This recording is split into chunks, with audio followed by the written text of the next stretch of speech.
Michel Fournier, citoyen de Saint-Jean-sur-Richelieu. Bonsoir à tous.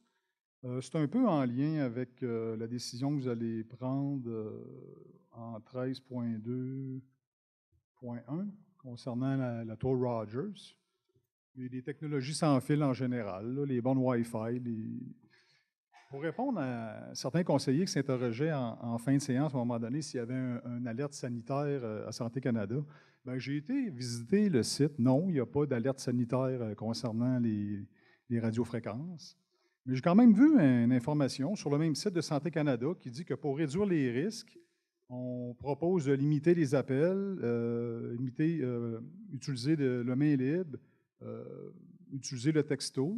Santé Canada encourage les parents de prendre ces mesures afin de réduire l'exposition de leurs enfants aux radiofréquences émises par les cellulaires, puisque les enfants sont généralement plus sensibles à divers agents environnementaux, dont les radiofréquences. D'ailleurs, à l'intérieur des guides d'utilisation d'un téléphone intelligent, je nommerai pas la marque et le modèle, mais je vais vous donner le lien pour aller vous alimenter.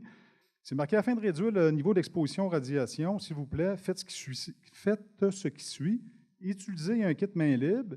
Pour les femmes enceintes, s'il vous plaît, tenez le téléphone loin de votre abdomen.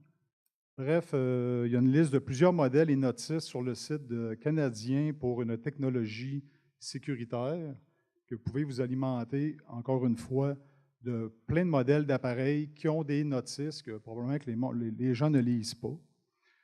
Ensuite, les Canadiens attendent toujours naturellement les réponses du gouvernement du Canada concernant le 13e rapport du Comité permanent de la santé de Santé Canada sur le rayonnement électromagnétique de radiofréquences qui avait 12 recommandations, le fameux rapport que je vous ai remis à tous via les courriels. Pour conclure, en France, 65 millions d'habitants, presque autant qu'au Canada. Il y a une loi qui a été votée pour encadrer l'exposition aux ondes. Et cette loi interdit les bornes Wi-Fi dans les établissements accueillant des enfants de moins de 3 ans. Mes interventions et celles de d'autres parents, ça a toujours été en lien avec des jeunes enfants, pas nécessairement des ados ou des cégepiens qui textent à longueur de journée, comme j'ai entendu ici à un moment donné. Voyez-vous, les Wi-Fi sont interdits dans les crèches, les garderies, les centres de loisirs et les centres de vacances en France. C'est un pays précurseur. Et la France reconnaît également que des gens peuvent développer de l'électrosensibilité en lien avec ces technologies-là.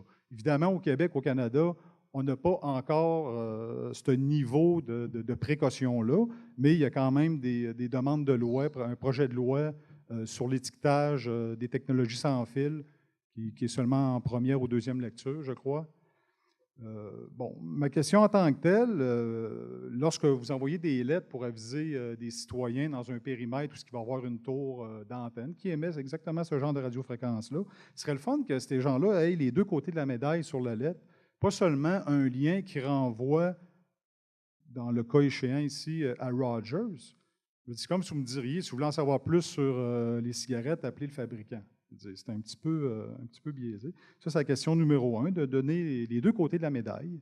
Comme je vous ai déjà mentionné, le Centre de recherche international sur le cancer de l'Organisation mondiale de la santé a émis un avis en 2011 que c'était potentiellement cancérigène pour l'homme.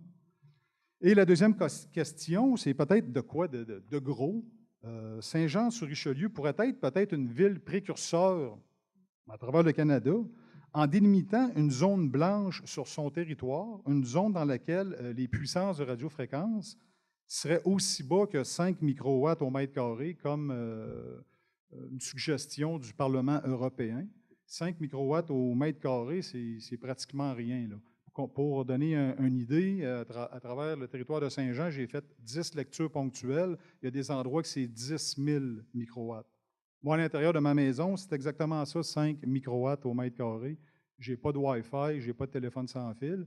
Et curieusement, j'ai été faire des relèves dans le quartier Michaud-L'Écuyer, où est-ce que le fameux projet en devenir.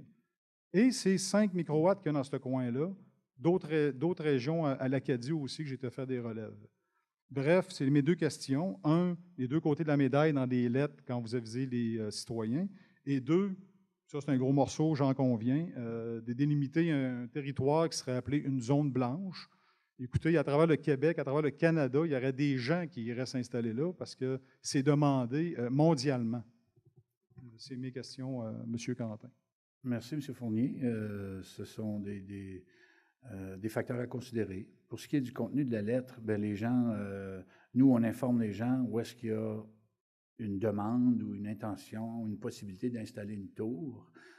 Maintenant, chaque citoyen fait son analyse, à savoir s'il juge que les zones sont bénéfices ou servent à combler leurs services, ou d'un autre côté, s'ils considèrent que les ondes peuvent leur nuire. Alors, chaque citoyen fait son analyse. Pour ce qui est de la deuxième question, écoutez, c'est quelque chose à considérer éventuellement. Mais je ne crois pas qu'on soit rendu là. Okay. Bon, je reviendrai bien vous en reparler. Merci à tous de votre écoute. Merci.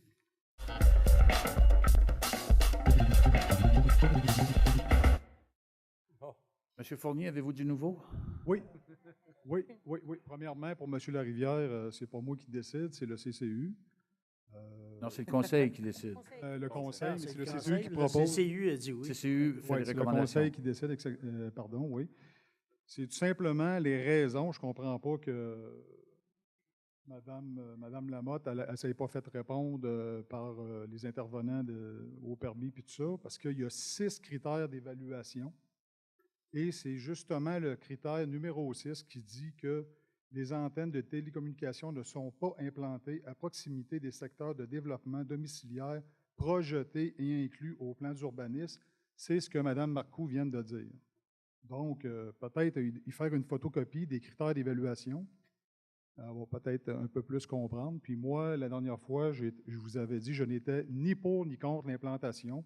Je voulais seulement que les critères soient respectés, tout comme la réglementation municipale à Saint-Jean. C'est tout ce que j'ai à dire. Merci de votre écoute. Merci. Merci.